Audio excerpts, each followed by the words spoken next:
The road to the village which we plan to set foot on is an interesting one.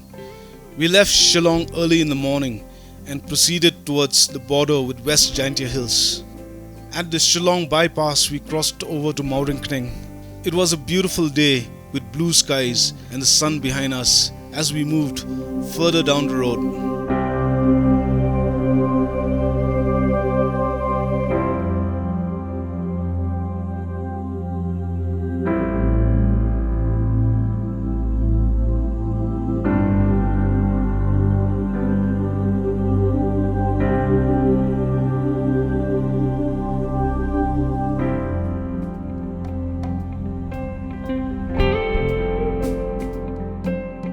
Before crossing the Puriang junction, our driver took a detour to the left on a narrow road that descended to the valley, a well-known valley.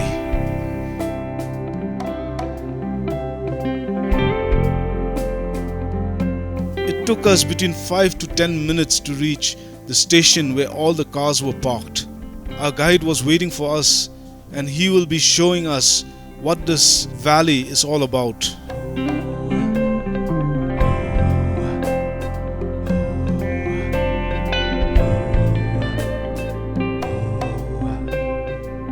The Sung Valley is located on the border of the East Khasi Hills and Jaintia Hills.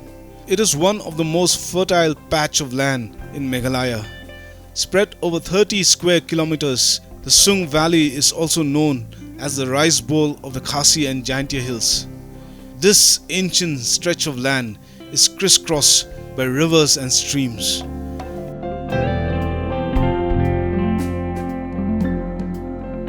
This was the harvest season, and young men were working on the field, cutting the crops and arranging them in one place, while others were threshing and winnowing, separating the grain from the chaff.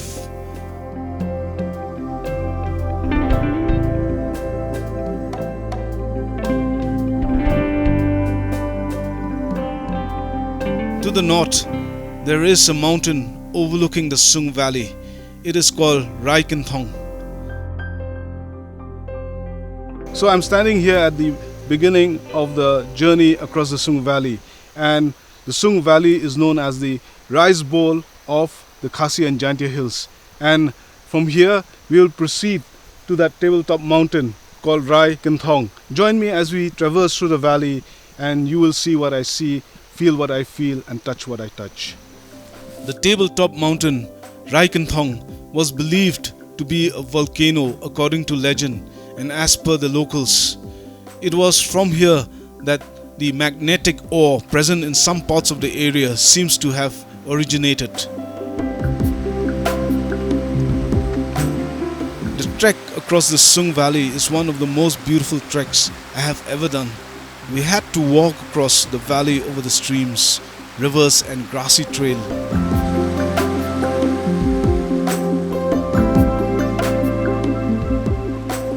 We are right in the middle of Sung Valley. This is the autumn season, and what better than to see all this grain being harvested here. And I will take you through this location here. You see this? This is the kind of a contraption where they catch fish from the rivers, the streams here. And with that fish, what they do is they cook it here. This is a typical pot where they cook the rice, and this is one of the vegetables. This is called squash. This is very tasty, and they can fry it or boil it or cook it with dal. And right here we have another variety of beans, which is also part of the cuisine here. And this is another important source of food for the Khasis and Jaintias. This is what we call rimbai or soybean. And as we go through this valley, we will take you through the food culture of the people here, and you will learn better and know better how this food is being prepared. This is rimbai. And of all places, this is such a cozy place to sleep in. And this is a typical place where people come here, harvest the grain, and at the end of the day, they hit the sack here. So this is a typical Sung Valley culture of the people here, and you'll find these kind of locations all over the place. Không đó. Klan ini dah. Tunggu ni. So lagi sama kan? Ya bam cũng nè. Bam ni kau ini sini. Bam ni dah. Dok bak wei, kom lo. Ini dah bam dah. Lo bak lagi. Lo ni. Lo, semangkin. So this is what they call somatan. This is an indigenous food here in Sung Valley, and what they do is they peel it off and they eat it with salt and chili flakes. And this is supposed to be another delicacy of the people here.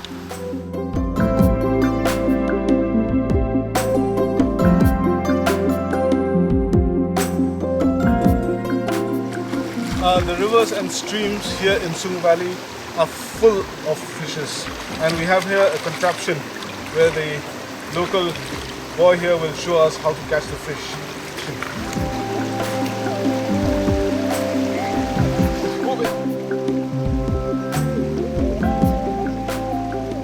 From fishing to cultivating paddy, vegetables and other crops, they have learned their skills from their forefathers. The good thing about Sung Valley is that most of the crops are grown without the use of fertilizers. On the way we stopped by to watch a farmer threshing the paddy. It was a skill that we city dwellers have a lot to learn from the farmers and villagers here.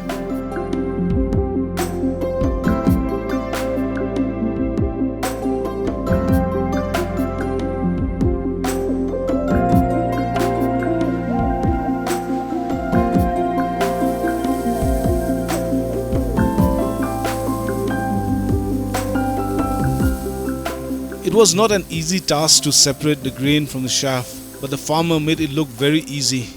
I tried my hand at separating the husk from the grain, but it did not work out as intended.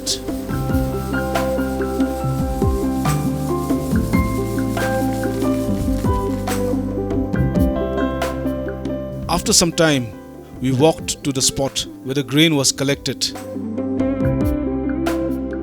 There were a number of jute sacks which were stuffed with the rice seed. This was a bountiful harvest, and a harvest like this will support the livelihood of the farmers for a year or more. Meanwhile, a woman was beating the soybean from the plant to separate the bean so that it could be taken away and stored for consumption.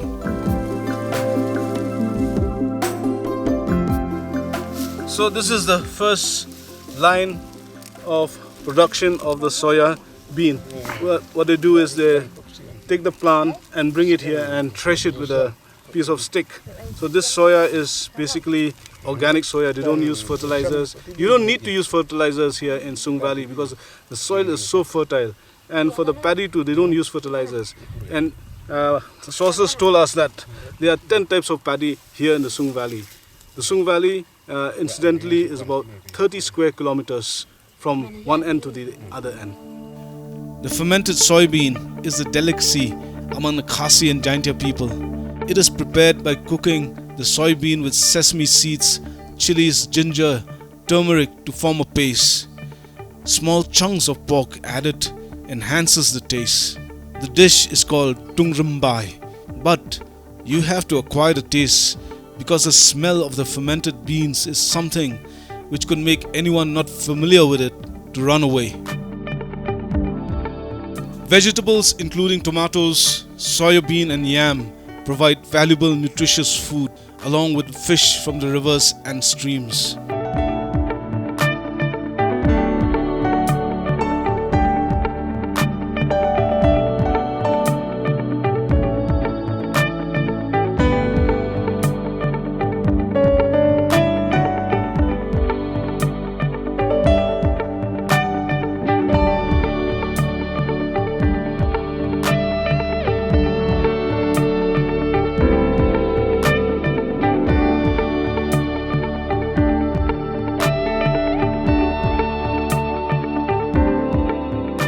It takes about an hour and a half to reach the top of the mountain. All along the trail there were paddy that have been cut and collected to be later threshed and winnowed. It is an organic way of life in the Sung Valley. People here depend on their crops for their livelihood.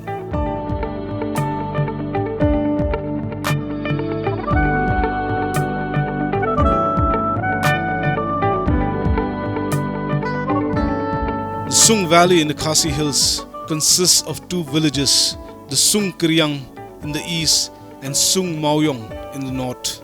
There are two major rivers which flow in the valley. One is the river Dhar and the other is Kinriam. Besides these two villages, there are a number of other villages which depend their livelihood on the valley.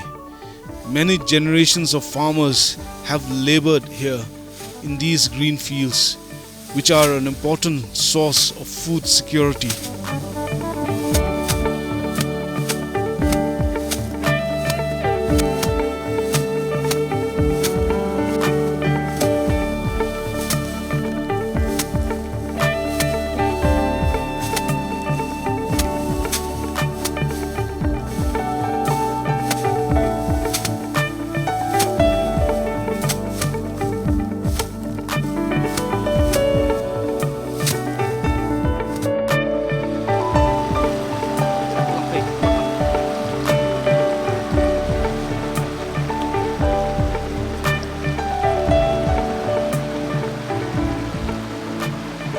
Besides cultivation, the Sung Valley supports a good number of the villagers whose livelihood depends on cattle rearing.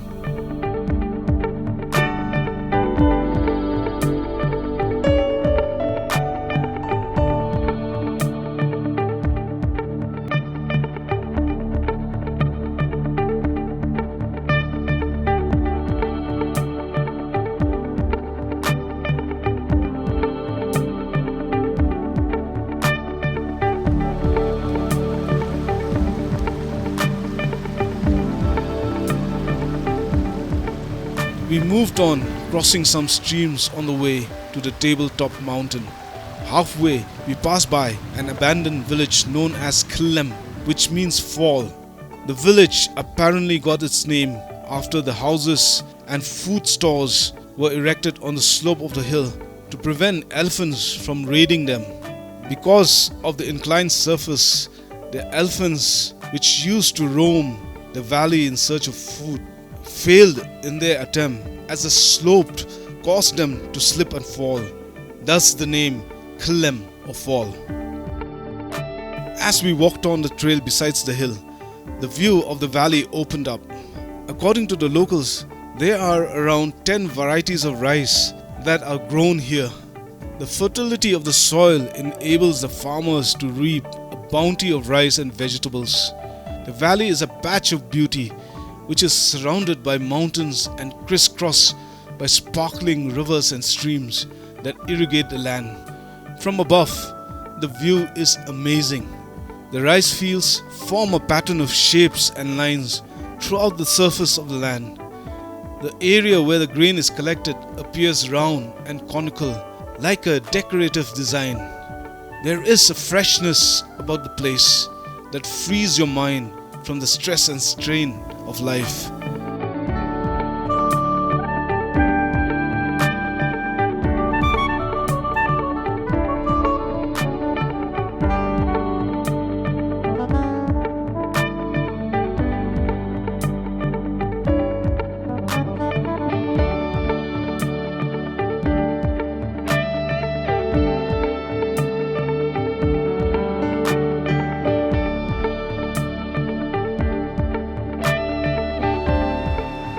Further down the path, I take off my shoes and continued my walk across the Wear or Low Dam barefooted. It was a nice feeling of walking on the cool water. The walk across the valley is an easy and relaxing one, and I would totally agree that walking the Sung Valley Trail is a therapeutic exercise of the body and the mind. To be a part of the awesome landscape during this harvest season is just rejuvenating.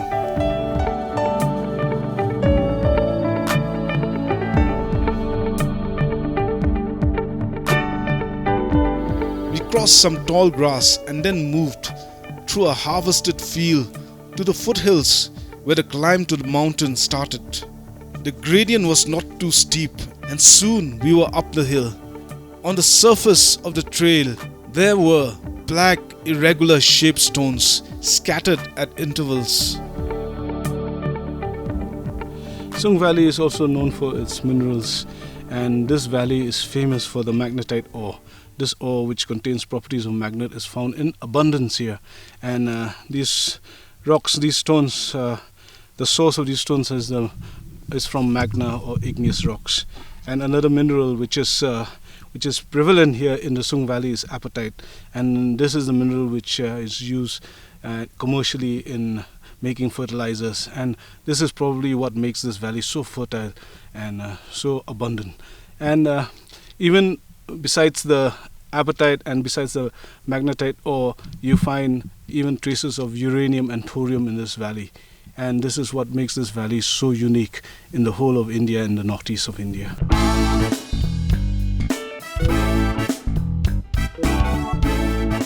We continued our trek up the hill. The panoramic view from above is a beautiful one. The landscape of Sung Valley continues to fascinate us repeatedly and constantly, no matter from which angle or hill you look at it from. The Sung Valley is unique not only because of its fertility and beauty, but it is also home to a plant that blooms once in 12 years. The local name for the purple flower is Teo Jakhai. The last time it flowered was in 2015. This Sung Valley is unique in many ways, and one of the uniqueness of this valley is that it has a plant that flowers once in 12 years. This is Teo Jakhai, and it was flowering last year, but it'll take another 12 years. The cycle is 12 years for this plant to flower. And this is what makes this valley so unique, because of the flora and fauna here. And if you come to this valley, be sure in another 12 years you'll find this flower blooming. The tabletop mountain looms over us. The volcano theory is part of the legend and folklore here. However, this theory will depend on the expert's opinion of the scientific truth that remains hidden till today. We enter the village of Sung Maoyong, which is located on the western side of Raikunthong mountain. It is sparsely populated and quite remote. The road is rough and the surface without any trace of bitumen.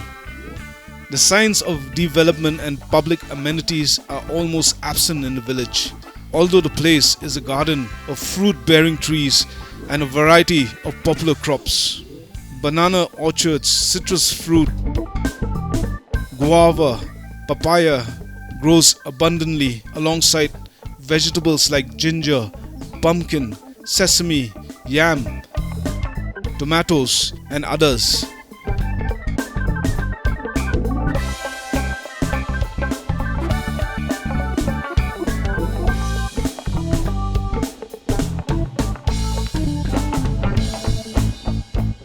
The livestock consists of cattle and poultry, which are free range, feeding from the wealth of vegetation in and around the village. The other cash crop grown in Sung Maoyong village is broom grass, but not extensively cultivated as in other parts of the Khasi hills.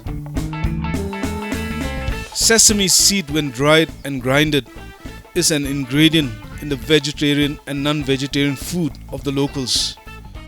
This is what you call sesame. This is a sesame plant. You get your sesame oil, and in Khasi you get the nei. Sung Maoyong is blessed with fertile soil and almost everything grows here.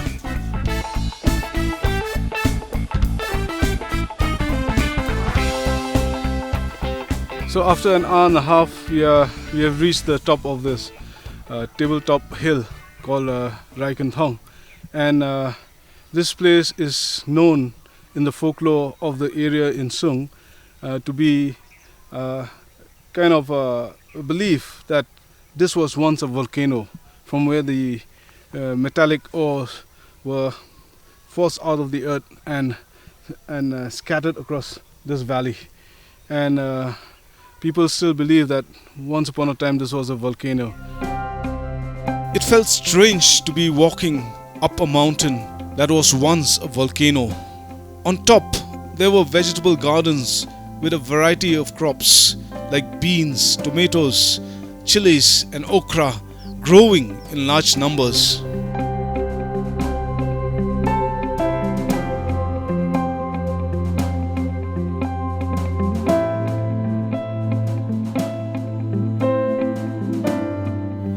We take one last look at the beautiful and scenic landscape before hurrying back the trail as the sun was setting. It took us about 1.5 hours to reach Raikenthong, and it will probably take us a little less time to get back to our starting point.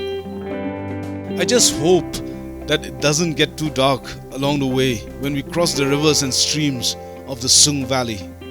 The sights and sounds of this valley are special. The trek and climb led us through an amazing place, cool, green and sunlit. The Sung Valley is truly a garden of plenty. It is a heritage site that has survived generations and will continue to be nurtured and cultivated for years to come. We just finished our trek. It was a long trek and it really has stirred up my appetite. And we have our friends here from the Sung Valley who have prepared a special meal for us.